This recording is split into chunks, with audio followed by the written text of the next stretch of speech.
February 23rd, 1885. Exeter Prison, England.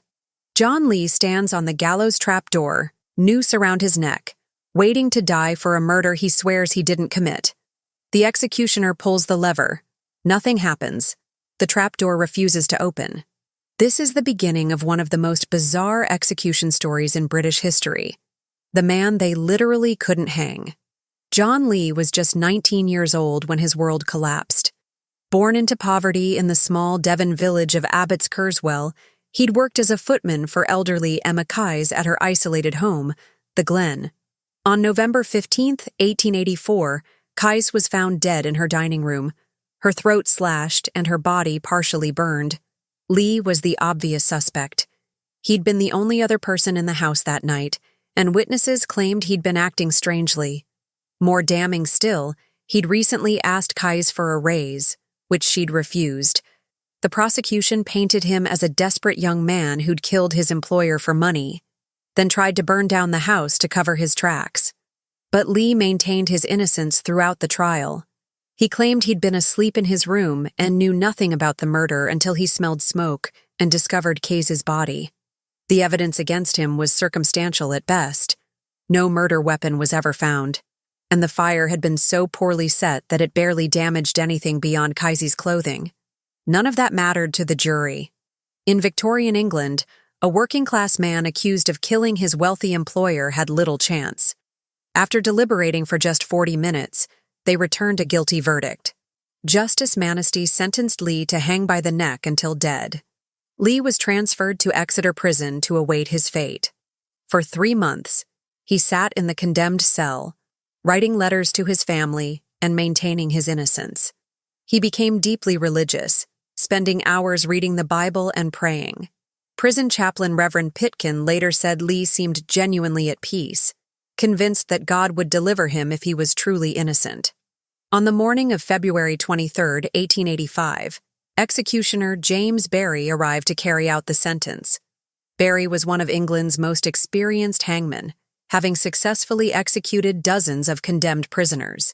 He tested the gallows mechanism multiple times. The trapdoor worked perfectly every time. At 8 a.m., Lee was led from his cell to the scaffold. He appeared calm, even serene, as Reverend Pitkin read the burial service. Barry positioned Lee on the trapdoor, placed the white hood over his head, and adjusted the noose around his neck. The gathered officials, prison governor, sheriff, doctor, and witnesses, watched in expectant silence. Barry stepped back and pulled the lever.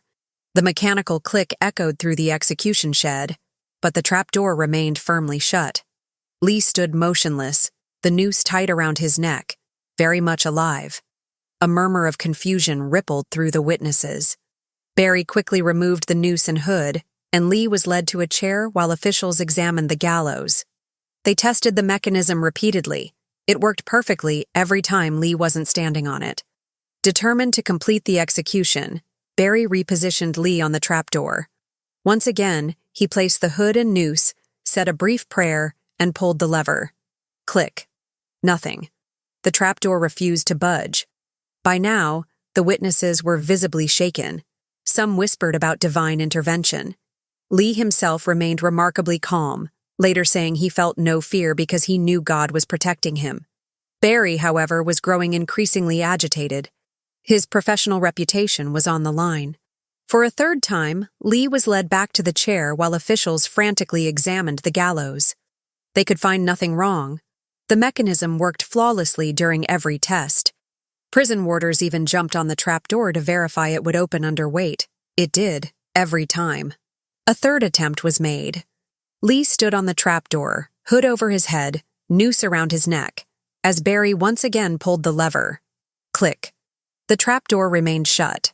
John Lee had survived 3 attempts to hang him, an unprecedented event in British legal history. Prison Governor Froude was faced with an impossible situation. The law required Lee to be hanged, but the gallows had failed 3 times.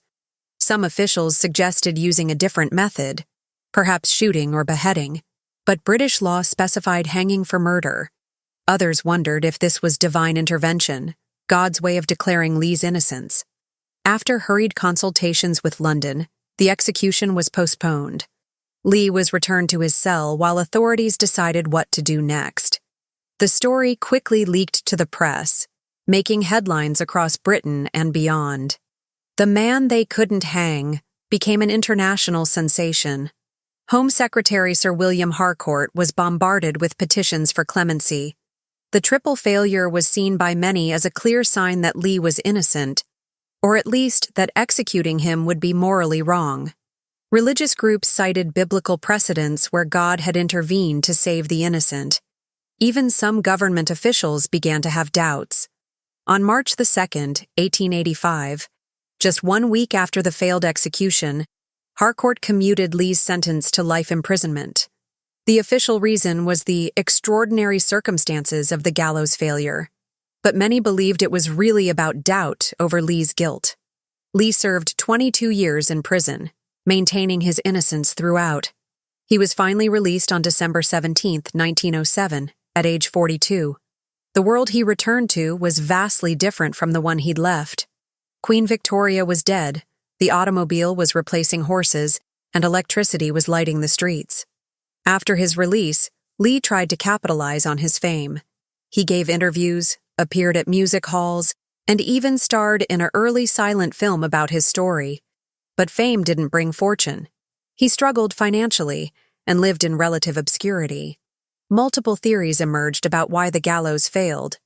Some blamed the damp Devon weather, suggesting the wood had swollen just enough to jam the mechanism. Others pointed to a slight incline in the floor that might have misaligned the trap door.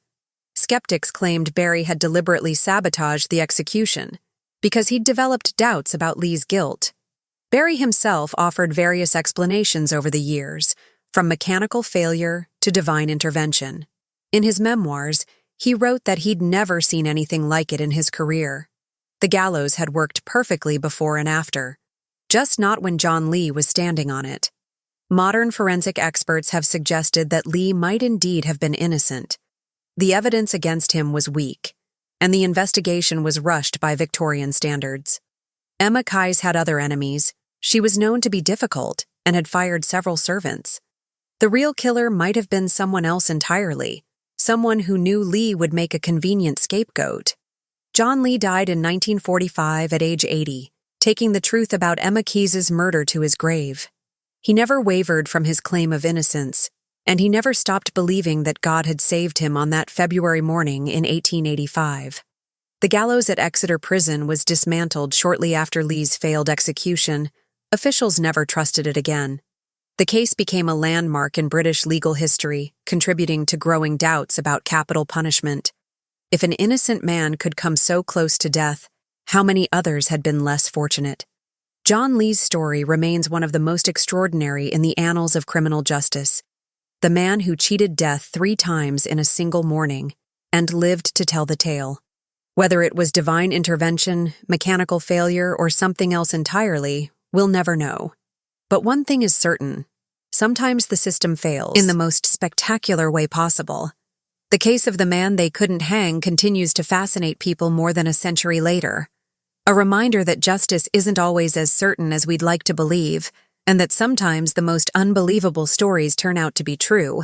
If you're blown away by this incredible story of survival against impossible odds, smash that subscribe button and hit the notification bell for more unbelievable historical tales. We've got tons of amazing execution stories on the channel, from botched electric chairs to miraculous escapes from death row. Check out our playlist of the most shocking executions in history, and drop a comment letting us know which impossible survival story you want to see next. Thanks for watching, and we'll catch you in the next one.